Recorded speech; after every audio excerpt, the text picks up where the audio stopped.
Assalamualaikum warahmatullahi wabarakatuh.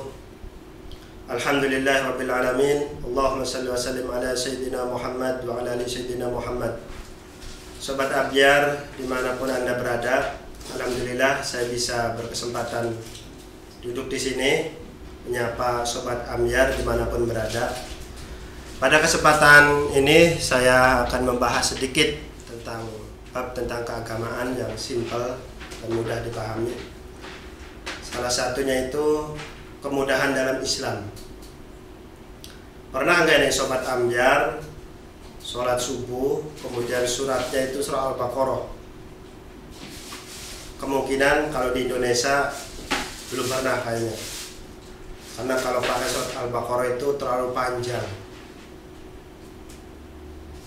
Pernahkah Sobat Ambyar juga misalkan sholat Isya, bacaan imamnya itu sangat lama dan memberatkan kita sebagai makmum?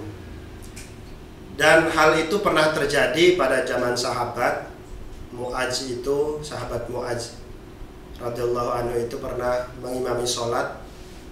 Kemudian beliau membacakan surah yang panjang dan makmumnya itu banyak yang tidak mengikuti jamaah di kemudian harinya, karena manusia itu mempunyai kesibukannya masing-masing. Kalau dulu itu sama, zaman dulu juga ada yang pekerja berat, ada yang pedagang.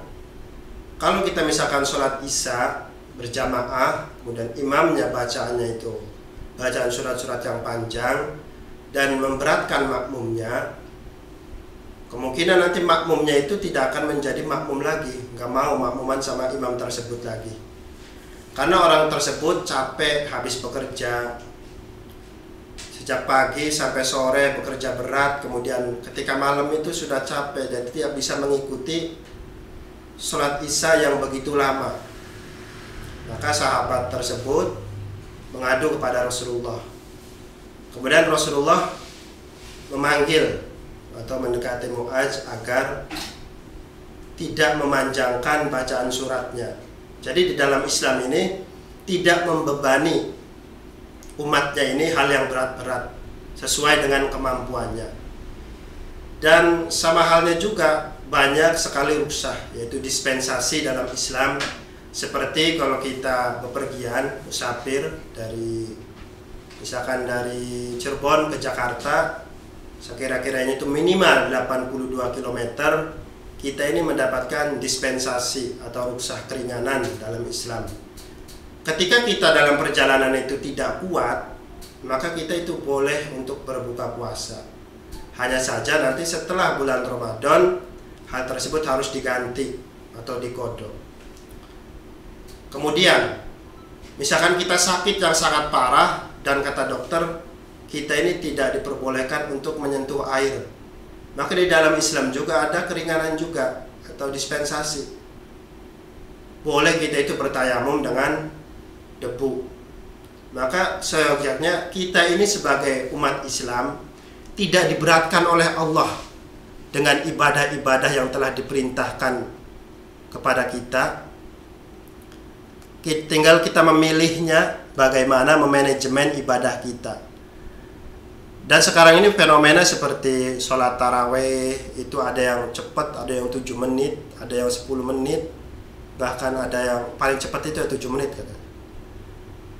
Ya itu juga tidak terlalu baik juga dan tidak benar juga, karena ketika membaca Fatihahnya itu bagaimana itu, misalkan sholat tarawihnya itu 20 dibagi 20 rakaat, surat Fatihah dibaca 20 hanya 7 menit. Dan itu plus witir. Makanya ya imam itu harus pertengahan, harus paham dengan orang-orang di belakangnya, yaitu paham dengan makmumnya. Tidak terlalu cepat dan tidak terlalu lambat. Dan alhamdulillah di Indonesia ini kebanyakan itu ya bacanya surat-surat pendek. Ada juga bacaan surat yang panjang, tapi tidak terlalu panjang sampai berjam-jam. Tidak ada yang misalkan baca surahnya Al-Baqarah sampai makmumnya itu bubar, nggak ada. Sedang yang ada juga.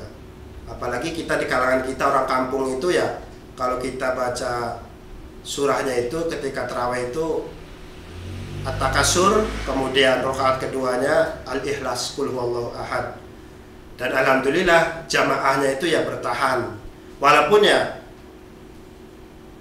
di kita ini, ya budaya di kita ini terkadang awal-awal sholat tarawih itu banyak, kemudian pertengahan sedikit, kemudian menincak ke akhir-akhir banyak lagi. Itu ada fenomena budaya di kita. Karena laki-laki itu biasanya kalau di kita ini banyak yang merantau, banyak yang dagang, maka ketika awal puasa itu ada di rumah, tapi ketika sudah pertengahan itu pergi bekerja lagi, dagang lagi, dan akhirnya jamaahnya itu semakin sedikit, kecuali yang perempuan.